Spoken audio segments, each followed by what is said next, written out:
রাধে রাধে। তা দেখুন, এই ৯ নম্বর শিটে এসে এখানে বিভিন্ন শাস্ত্রীয় নিয়মকানুন নিয়ে এখানে বিস্তারিত আলোচনা করা হয়েছে। অর্থাৎ আমরা যে বলি সবসময় যে শাস্ত্রে এইটা বলা হয়েছে, শাস্ত্রে ওইটা বলা হয় নাই। এই যে শাস্ত্র বলতে কোনটা বোঝায়? বিভিন্ন যে ধর্মীয় গ্রন্থের মধ্যে যে আমাদের বিভিন্ন নির্দেশনাবলী, বিভিন্ন উপদেশ বা কোনটা করা উচিত না করা উচিত, এগুলাকে আসলে শাস্ত্রীয় গ্রন্থ থেকেই এগুলো কালেকশন করা হয়।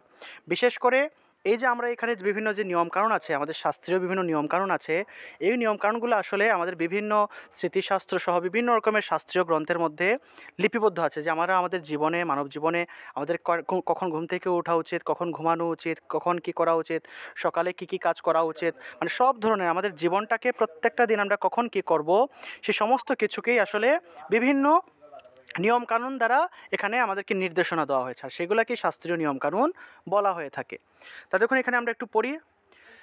এখানে কিন্তু বিভিন্ন শাস্ত্রীয় গ্রন্থ থেকে বিভিন্ন শাস্ত্রীয় নিয়মকানুনগুলো এখানে, বিধিনিষেধগুলোকে এখানে লিপিবদ্ধ করা হয়েছে যেন আপনাদের বুঝতে সুবিধা হয়। ঠিক আছে, দেখুন প্রথমেই বেদজ্ঞগণের বেদজ্ঞগণের রচিত স্মৃতিশাস্ত্র,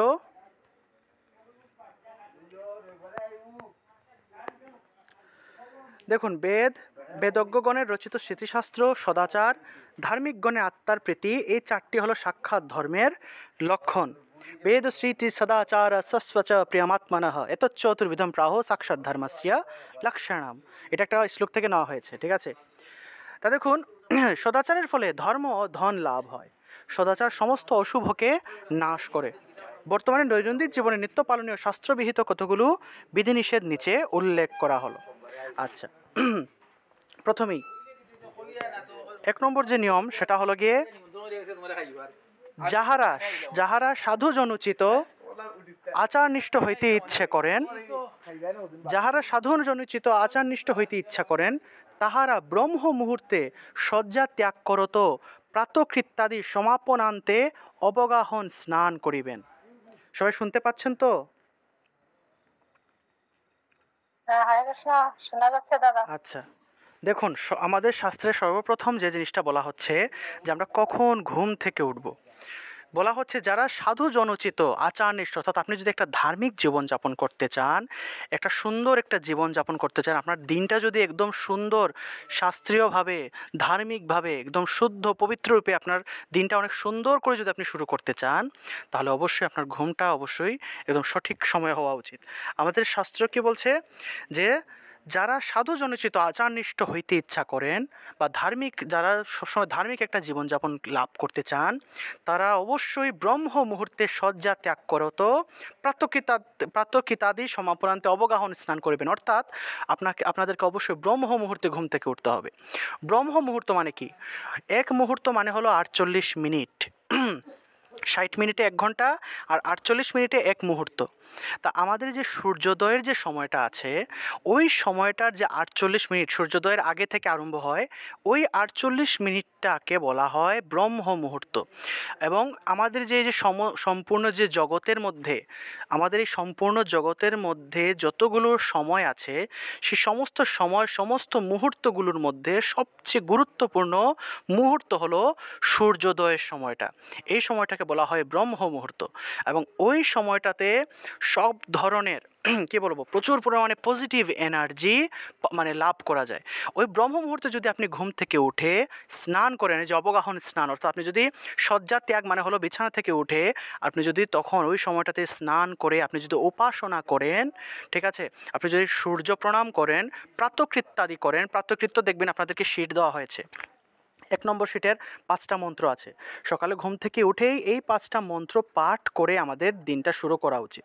এই ৫টা মন্ত্রের মধ্যে সকল গ্রহ আছে না, গ্রহ নক্ষত্র সবাইকে, বিভিন্ন দেবদেবী সবাইকে এখানে প্রণাম জানানো হয়েছে, সবাইকে এখানে স্মরণ করা হয়েছে। ঠিক আছে, তা দেখুন, আমরা প্রত্যেক দিন সকালে ব্রহ্ম মুহূর্তে যেন ঘুম থেকে উঠি। যারা দেখবেন, যারা মূলত আপনাদের যারা দাদু দিদা যারা আছে, তারা দেখবেন মোটামুটি সবাই ৮০ ৯০ বছর, ১০০ বছর তারা বেঁচে ছিলেন। তাদেরকে যদি আপনি জিজ্ঞেস করেন, তারা সবাই বলবে যে তারা সবাই মোটামুটি ভোর ৫টার সময় ঘুম থেকে উঠতো। তারা কেউ কখনো বলবে না যে আমি সকাল ৮টার সময় ঘুম থেকে উঠতাম, 9টার সময় ঘুম থেকে উঠতাম। তারা কেউ বলবে না। যারা মোটামুটি ৮০ ৯০ বছর, ১০০ বছর বাঁচে, তাদের বেশিরভাগই দেখবেন তারা ব্রহ্ম মুহূর্তে ঘুম থেকে উঠে থাকে। এবং আমাদের শাস্ত্র এটাই বলছে, আমরা যদি ব্রহ্ম মুহূর্তে ঘুম থেকে না উঠি আমাদের আয়ু কমে যায়। সূর্যের যে প্রথম যে রশ্মি, প্রথম যে কিরণ আছে, সেটা আমাদের গায়ে লাগলে সেটার মধ্যে প্রচুর পরিমাণে ভিটামিন ডি থাকে। এই ভিটামিন ডি আমাদের স্কিনের জন্য অনেক অনেক ভালো, এবং আমাদের স্কিনটা সহজে কুঁচকবে না, আমাদের স্কিনটা অনেক দিন যাবৎ কি জৌলস থাকবে। সেজন্য আমাদেরকে অবশ্যই ব্রহ্ম মুহূর্তে ঘুম থেকে উঠতে হবে, এটা আমাদের শাস্ত্র বলছে। 2 নম্বর যে 2 নম্বর যে নিয়ম সেটা হলো স্নানের পর গাত্রে তৈলমর্দন করিতে নাই। অর্থাৎ আমরা অনেকে স্নানের পর গায়ে তেল মাখি। আমাদের শাস্ত্র বলছে যে গায়ে স্নানের পরে কখনো গায়ে তেল মাখা যাবে না। তেল যদি মাখতেই হয় স্নানের আগে গায়ে তেল মাখতে হবে। অর্থাৎ আপনি স্নানের আগে গায়ে তেল মেখে তারপরে স্নান করে নেবেন, কিন্তু স্নানের পর গায়ে তেল মাখা যাবে না। এবং স্নানের পূর্বে চন্দনাদি অনুলেপন অতিলক স্বরূপ নিষেধ। অর্থাৎ স্নানের আগে কখনো তিলক করা যাবে না, তারপরে চন্দন দেওয়া যাবে না। ঠিক আছে, স্নানের পরে চন্দন দিতে হয়, তিলক দিতে হয়, আর স্নানের আগে গায়ে তেল মাখতে হয়। এটা হলো নিয়ম। 2 হাত 2 পা ও মুখ ধৌত করিয়া পূর্বাভিমুখে বসিয়া মৌনী হইয়া ভোজন করিবেন। অর্থাৎ আমরা যখনই খাবার খাবো, ভোজন মানে হলো খাবার খাওয়া, আমরা যখনই খাবার খাবো তখন অবশ্যই 2 হাত 2 পা এবং আমাদের মুখ ভালো করে ধুয়ে, ঠিক আছে, পূর্ব দিকে মুখ করে, পূর্ব দিকে মুখ রেখে, পূর্ব দিকে মানে হলো যেদিকে সূর্য ওঠে ওই দিকে মুখ করে আমাদেরকে অবশ্যই খাওয়া উচিত। পূর্ব দিকে পূর্ব মুখে বসিয়া মৌনী হইয়া ভোজন করিবে।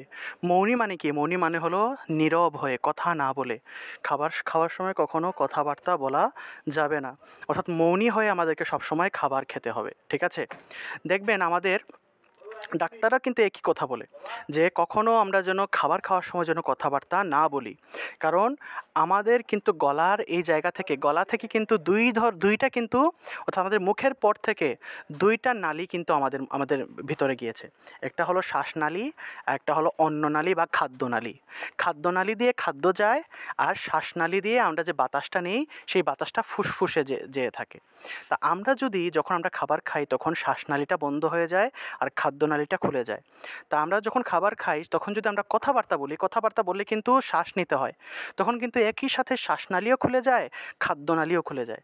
তখন খাবারটা ভুলক্রমে অনেক সময় শ্বাসনালীতে প্রবেশ করে, আর শ্বাসনালীতে প্রবেশ করলে সেই খাবারটা সরাসরি ফুসফুসে চলে যায়, আর তখনই আসলে মানুষের মৃত্যুবরণ বা মৃত্যু ঘটে যায়। সেজন্য এরকম কিন্তু অনেক অনেক ঘটনা আছে যে মানুষ তাড়াহুড়া করে খেতে গিয়ে বা খাবার খাওয়ার সময় কথাবার্তা বলেছে, অনেক বেশি আড্ডা দিয়েছে, অর্থাৎ গল্পগুজব করেছে, অর্থাৎ খাবার খাওয়ার সময় কথাবার্তা অতিরিক্ত বলার ফলে দেখা গেছে যে অনেক সময় খাবারটা খাদ্যনালীতে না গিয়ে পেটের মধ্যে না গিয়ে ফুসফুসে চলে গিয়েছে। সেজন্য আমাদের শাস্ত্রকাররা, আমাদের যারা মুনি ঋষিরা আছেন তারা কিন্তু অনেক অনেক পরিমাণে জ্ঞানী ছিলেন। তারা আমাদেরকে সেই হাজার হাজার বছর আগে থেকেই বলেছেন যে খাবার খাওয়ার সময় সবসময় মৌনী হয়ে কথাবার্তা না বলে তোমাকে খেতে হবে। ঠিক আছে, সবাই বুঝতে পারছেন তো? শোনা যাচ্ছে? শুনতে পাচ্ছেন সবাই? হ্যাঁ দাদা। আচ্ছা। আচ্ছা, তারপরে দেখুন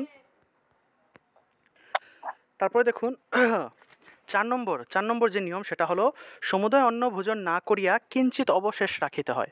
অর্থাৎ আমরা যখন খাবার খাবো তখন সম্পূর্ণ খাবারের যে পাত আছে বা থালা আছে সেটা সম্পূর্ণ একদম একদম খালি করে দিব না।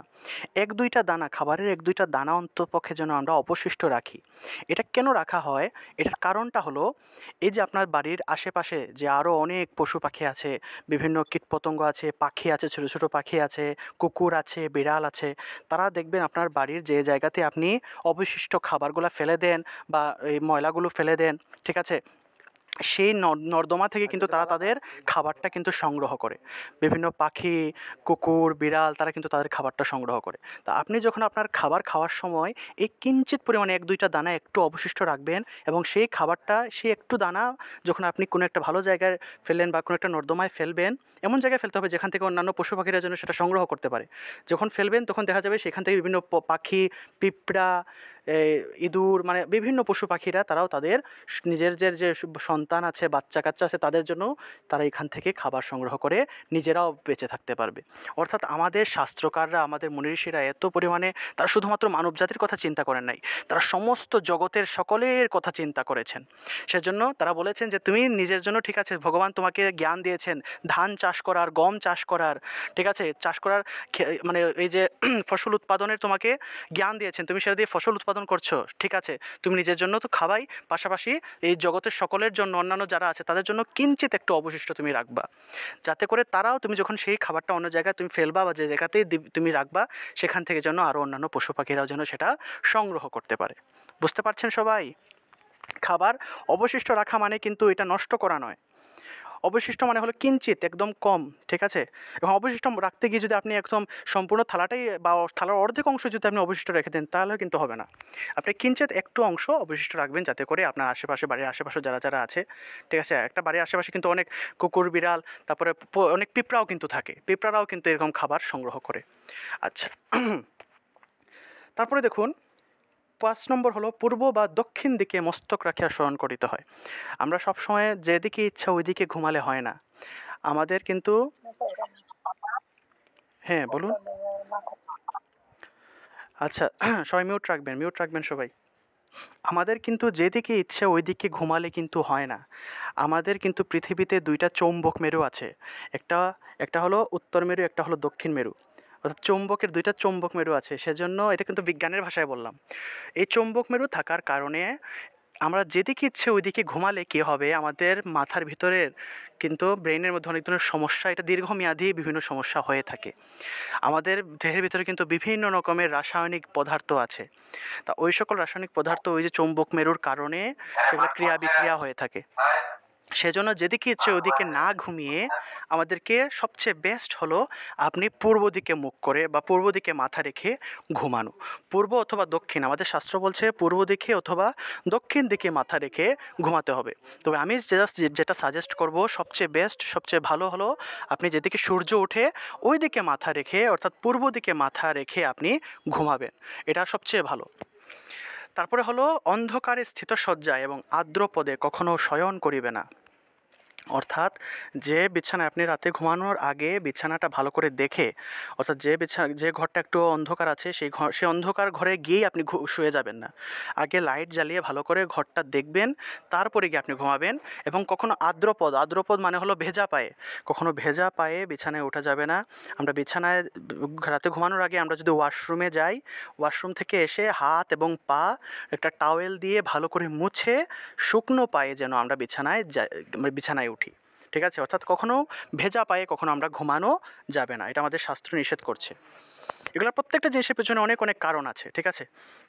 তারপরে আলোর দ্বারা শয্যা ভালো করে দেখিয়া অবক্রভাবে শয়ন করিতে হবে। অর্থাৎ লাইট জ্বালিয়ে ভালো করে আপনার ঘুমানোর জায়গাটা ভালো করে দেখে তারপরে লাইট বন্ধ করে যদি আপনি ঘুমাতে চান ঘুমালেন, এবং অবক্রভাবে, অবক্র মানে হলো এই সোজা হয়ে ঘুমাতে হবে, বাঁকাতেরা হয়ে ঘুমানো যাবে না, সোজা হয়ে। যদি আপনি একটা পারফেক্ট একটা ঘুম চান, আপনাকে অবশ্যই সোজা হয়ে ঘুমালেই সবচেয়ে পারফেক্ট একটা ঘুম হয়, এটাই বলা হচ্ছে শাস্ত্রে। তারপরে দেখুন ৮ নম্বর হলো মলমূত্র ত্যাগের পর এবং ভোজনের পূর্বে হস্তপদ প্রক্ষালন করা আবশ্যক কর্তব্য। অর্থাৎ সবসময় ওয়াশরুমে যাওয়ার পরে, টয়লেটের পরে ভালো করে হাত এবং পা ভালো করে ধুইতে হবে, এবং খাবার খাওয়ার আগে অবশ্যই হাত এবং পা ভালো করে ধুতে হবে। প্রক্ষালন মানে হলো ধোয়া।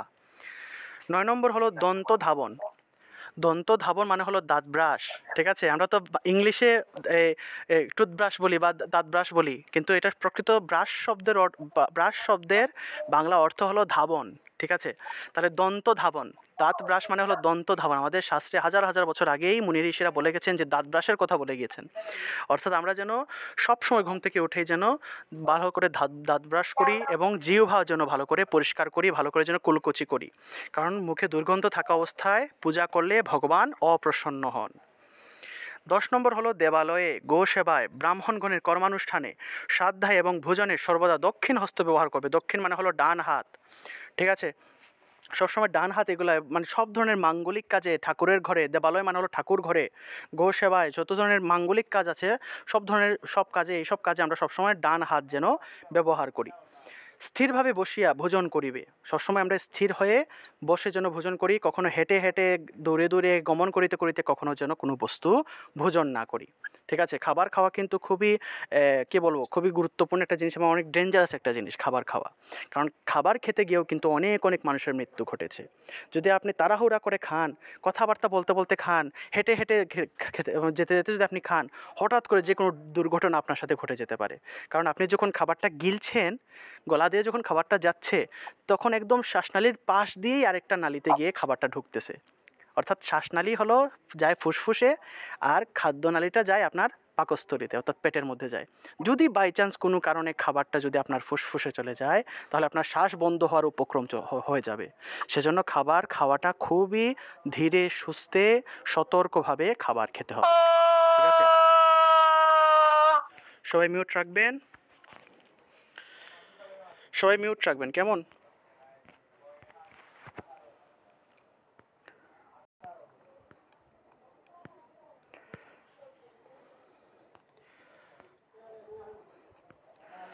সবাই অবশ্যই মিউট রাখবেন। আপনাদেরকে প্রথম দিনে আমি মিউট করাটা শেখালাম, তাহলে মিউট করেন না কেন বলেন তো?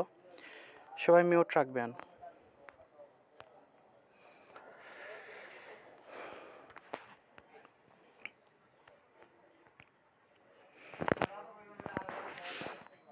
হ্যাঁ,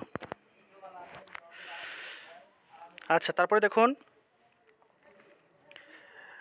ভগ্ন শয্যায় শয়ন করিতে নাই, ভগ্ন বা ছিন্ন আসনে উপবেশন করিতে নাই। কখনো ভাঙা বিছানায়, ভাঙা খাটে কখনো ঘুমানো যাবে না।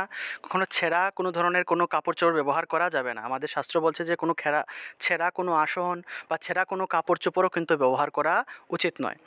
অন্যের পরিহিত বস্ত্র, চর্মপাদুকা, অলংকার, মালা ইত্যাদি ব্যবহার করিবে না। অন্যের ব্যবহার করা কাপড় চোপড়ও কিন্তু পরাটা ঠিক না। ঠিক আছে, তারপরে কাহারও সহিত এক পাত্রে ভোজন করিবে না, শয়ন বা দণ্ডায়মান হইয়া ভোজন করিবে না, সরাসরি খাদ্যবস্তু ভূমিতে রাখিয়াও ভোজন করিবে না। অর্থাৎ কখনো অন্য কারোর সাথে এক পাত্রে খাবার খাওয়া যাবে না। ঠিক আছে, অনেক সময় আছে না যে একই পাত্রের মধ্যে, একই থালার মধ্যে খাবার নিয়ে দুই তিনজন মিলে খাচ্ছেন, এই জিনিসটা কখনোও করা যাবে না, এটা আমাদের শাস্ত্র নিষেধ করছে। দরকার হয় বিভিন্ন পাত্রের মধ্যে একটু একটু করে আপনারা নিয়ে নিয়ে খাবেন, কিন্তু কখনো একই পাত্রের মধ্যে 4-5 জন মিলে খাবেন না। তারপরে শয়ান বা দণ্ডায়মান হইয়া ভোজন, অর্থাৎ শয়ান মানে হলো ঘুমিয়ে ঘুমিয়ে, দণ্ডায়মান হলো মানে হলো দাঁড়িয়ে দাঁড়িয়ে কখনো খাওয়া যাবে না। এবং খাদ্যবস্তু কখনো মাটিতে এভাবে রেখে বা হাতে তুলে এভাবে এরকম খাওয়া যাবে না। এটা নির্দিষ্ট একটা চেয়ার টেবিলে আপনি বসে বা কোনো একটা চৌকির উপরে সুন্দর করে, মানে খাবার খাওয়ার জন্য যেভাবে রাখতে হয় ওইভাবে রেখে আপনারা খাবেন। উচ্ছিষ্ট অবস্থায় শয়ন, অধ্যয়ন ও অধ্যাপনা করিতে নাই। উচ্ছিষ্ট মানে হলো, আপনি মনে করেন যে বাইরে থেকে এসছেন, বাইরে থেকে আসা অবস্থায় আমরা এটাকে উচ্ছিষ্ট বলি। বাইরে থেকে এসেই প্রথমে হাত পা ভালো করে ধুতে হয়, হাত মুখ ভালো করে ধুয়ে তারপরে আপনি সুন্দর করে আপনি আপনার পড়াশোনা বলেন বা ঘুমোতে যাওয়া বলেন, যেটাই করেন, অধ্যয়ন মানে হলো পড়াশোনা, আপনার পড়াশোনা বা যে কোনো কিছুতেই আপনি মনোনিবেশ করবেন। অর্থাৎ কখনো উচ্ছিষ্ট অবস্থায় কোনো কাজ শুরু করা উচিত নয়। দণ্ডায়মান হইয়া মূত্র ত্যাগ করিতে নাই। কখনো দাঁড়িয়ে দাঁড়িয়ে মূত্র ত্যাগ করা যাবে না। অপরকে তিরস্কার, নিন্দা, চর্চা, সততা সর্বতোভাবে পরিত্যাজ্য। আরেকজনের তিরস্কার করা, আরেকজনকে নিন্দা করা, এই সব জিনিসগুলো সবসময় ত্যাগ করতে হবে। কারতাপূর্ণ বাক্য দ্বারা কাহারও মর্মে আঘাত করা যাবে না। অর্থাৎ আমরা এমন কোনো বাক্য বা এমন কোনো কথাবার্তা ব্যবহার করব না যেটার দ্বারা আরেকজনের আঘাত হয়, আরেকজন কষ্ট পায়, এবং যাহাতে অপরে হীন হয় অথবা উদ্বেগ প্রাপ্ত হয় এমন বাক্য কদাপি প্রয়োগ করব না। অর্থাৎ আরেকজনের কষ্ট হয় বা আরেকজনের ছোট হয় এরকম কখনো কোনো বাক্য আমরা ব্যবহার করা যাবে না, আমাদের শাস্ত্র এটা নিষেধ করছে। তারপরে হীনাঙ্গ, অধিকাঙ্গ, বিকলাঙ্গ, বিদ্যাহীন, নিন্দিত, কুরূপ, দুর্বল ব্যক্তিদের পরিহাস করিতে নাই। অর্থাৎ এই সকল ব্যক্তি, অর্থাৎ মনে করেন যে অনেকে আছে না যে এই কথা বলতে পারে না, বা অনেকে আছে খাটো, অনেকে আছে দেখতে কালো। ঠিক আছে, আমাদের সমাজে কিন্তু এইসব মানুষদেরকে প্রচুর পরিহাস করা হয়। যে কেউ যদি একটু দেখতে কালো হয় বা যদি একটু বেঁটে হয়, যদি একটু খাটো হয়ে থাকে, অথবা যদি দেখা যায় যে সে মানে সে দেখতে একটু অসুন্দর হয়ে থাকে, ঠিক আছে, হীনাঙ্গ, বিকলাঙ্গ হয়ে থাকে, ঠিক আছে, অর্থাৎ এই সকল মানুষদেরকে কখনো কখনো, দুর্বল ব্যক্তিদেরকে কখনো পরিহাস করা যাবে না। ঠিক আছে, কখনো এদেরকে পরিহাস করতে নেই। তারপরে পরিহাস মানে কি তাদেরকে নিয়ে হাসি ঠাট্টা করা, এগুলা কখনো করা যাবে না। এগুলা কিন্তু অনেক অনেক পাপের ভাগীদারি হয়ে যাবেন তখন। নাস্তিকতা, বেদ নিন্দা, দেব নিন্দা, গুরু নিন্দা, দেশ উদ্দণ্ডতা, অভিমান, কঠোরতা অবশ্যই পরিহার করতে হবে। সবসময় বিশ্বাস রাখতে হবে ধর্ম হলো সম্পূর্ণ বিশ্বাসের উপরে নির্মিত বলতে গেলে। কারণ এই যে আমাদের সনাতন ধর্ম, এটা হাজার হাজার বছর আগে আগে এসছে। এখন আপনি গীতার কথাগুলো যদি আপনি বিশ্বাস না করেন, তাহলে গীতা পড়ে আপনার কোনো লাভ হবে না। অবশ্যই বিশ্বাস রাখতে হবে। অনেকে তো ভগবান শ্রীকৃষ্ণ যে আছেন সেটা বিশ্বাসই করে না। অনেকে রাধারানীর অস্তিত্ব নিয়ে অনেকে প্রশ্ন তোলে। কিন্তু আমাদেরকে অবশ্যই এইসব নাস্তিকতা ত্যাগ করে অবশ্যই বিশ্বাস রাখতে হবে, এবং বেদ নিন্দা, দেব নিন্দা, গুরু নিন্দা এগুলো থেকে ওইগুলো অবশ্যই আমাদেরকে পরিহার করতে হবে। তারপরে গুরুর সহিত কোনো বিষয়ে মানে বিতর্ক করা যাবে না বা বিতণ্ডা করিবে না। অর্থাৎ কখনো আপনার টিচারদের সাথে বা গুরুজন মানে বড়দের সাথে কখনো কোনো জিনিস নিয়ে তর্ক করা যাবে না, কোনোভাবেই কোনো জিনিস নিয়ে তর্ক করা যাবে না। যদি আপনার গুরুজন বা বড়রা যদি কখনো ক্রুদ্ধ হন মানে রাগান্বিত হন আপনার উপরে, তাহলে অবশ্যই দীনতার সহিত ওনাদেরকে সম্মান প্রদর্শন করে, ওনাদেরকে সম্মান দেখিয়ে তাদেরকে সেবার দ্বারা প্রীত করিতে সচেষ্ট হতে হবে। অর্থাৎ ওনাদেরকে খুশি করতে হবে কোনো না কোনোভাবে, তাদেরকে সেবার দ্বারা বা আপনার আচার আচরণ দ্বারা। কখনো তাদেরকে, গুরুজনদেরকে বিশেষ করে কখনো রাগান্বিত করা যাবে না, কখনো তাদের মনে কষ্ট দেওয়া যাবে না।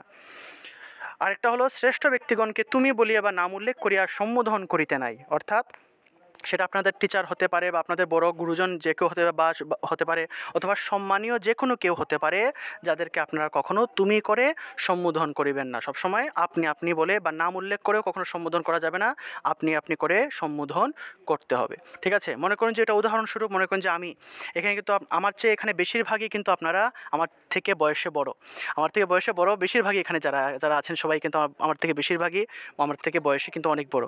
যেহেতু আমি আপনাদের থেকে বয়সে ছোট, সেই হিসাবে আপনারা কিন্তু আমাকে তুমি বলতে পারেন, কোনো সমস্যা নেই। কিন্তু ক্লাসের ক্ষেত্রে কিন্তু এই ক্ষেত্রে আমি আপনাদের শিক্ষক হিসাবে কিন্তু আপনারা আমাকে আপনি বলে সম্বোধন করছেন বা একটা সম্মান প্রদর্শন করছেন। অর্থাৎ এই ক্ষেত্রে আমার স্থানটা এখানে একটা সম্মানের জায়গায়, স্থানটা বা শিক্ষকের একটা সম্মানীয় একটা জায়গা আছে বিধায় এই ক্ষেত্রে আপনারা আমাকে তুমি বা নাম উল্লেখ করে সম্বোধন করতে পারছেন না। সেজন্য আপনারা আমাকে দাদা বা আপনি বলে সম্বোধন করছেন। তা একইভাবে এমন এমন কোনো কোনো জায়গা আছে যেসব জায়গায় দেখা যাবে যে আপনাদেরকে অবশ্যই, যদি এরকম সম্মানীয় কোনো ব্যক্তি থাকে বা কোনো শ্রেষ্ঠ ব্যক্তি থাকে বা এরকম যদি আপনাদের গুরুজন কেউ থাকে, তাহলে অবশ্যই তাদেরকে কখনো নাম উল্লেখ করে বা তুমি বলে সম্বোধন করা যাবে না। ঠিক আছে? তাই এই হলো, এখানে আরও অনেক অনেক শাস্ত্রীয় নিয়মকানুন আছে। এখানে আমরা জাস্ট কিছু সাধারণ বা বেসিক কিছু শাস্ত্রীয় নিয়মকানুন এখানে লেখা হয়েছে। আপনারা অবশ্যই সেগুলা মেনে চলার চেষ্টা করবেন, এবং সবসময় মনে রাখতে হবে যে আমরা যেন সব সময় ব্রহ্ম মুহূর্তে ঘুম থেকে উঠি। সাধারণত মূলত 3:36 রাত্রে 3:36 পর থেকে ব্রহ্ম মুহূর্ত আরম্ভ হয়ে যায়। আপনারা অবশ্যই সেই ব্রহ্ম মুহূর্তটা ফলো করবেন, এবং ব্রহ্ম মুহূর্তে তো ঘুম থেকে ওঠার যে মাহাত্ম্য আছে, সেই মাহাত্ম্য নিয়ে ইউটিউবে অনেক অনেক ভিডিও আছে, অনেক সুন্দর সুন্দর ভিডিও আছে যে ব্রহ্ম মুহূর্তে ঘুম থেকে উঠলে কী কী হয়, কত ধরনের পজিটিভ এনার্জি লাভ করা যায়, এবং আমাদের আয়ু শক্তিও কিন্তু অনেক অনেক বৃদ্ধি পায়, এবং আমাদের কিন্তু যে রোগ প্রতিরোধ ক্ষমতা, সেই রোগ প্রতিরোধ ক্ষমতাটাও কিন্তু বহু গুণে বেড়ে যায়। অর্থাৎ আপনি যদি প্রতিদিন ভোরে সূর্য ওঠার আগে যদি ঘুম থেকে উঠে স্নান করে একটু উপাসনা করা আরম্ভ করেন, তাহলে নিশ্চিত করে বলতে পারি আপনার লাইফটা দেখবেন আগে থেকে অনেক সুন্দর হয়ে গেছে, এবং আপনার লাইফটা কিন্তু অনেক পরিবর্তন হয়ে যাবে। সেজন্য আপনারা অবশ্যই ব্রহ্ম মুহূর্তে ঘুম থেকে ওঠার চেষ্টাটা করবেন, এবং আপনারা নিজেরাই আপনাদের নিজের জীবনে পরিবর্তনটা উপলব্ধি করতে পারবেন। ঠিক আছে? সবাই কি এতক্ষণ বুঝতে পেরেছেন আমি যা কিছু বলেছি, যা কিছু আলোচনা করেছি? হ্যাঁ।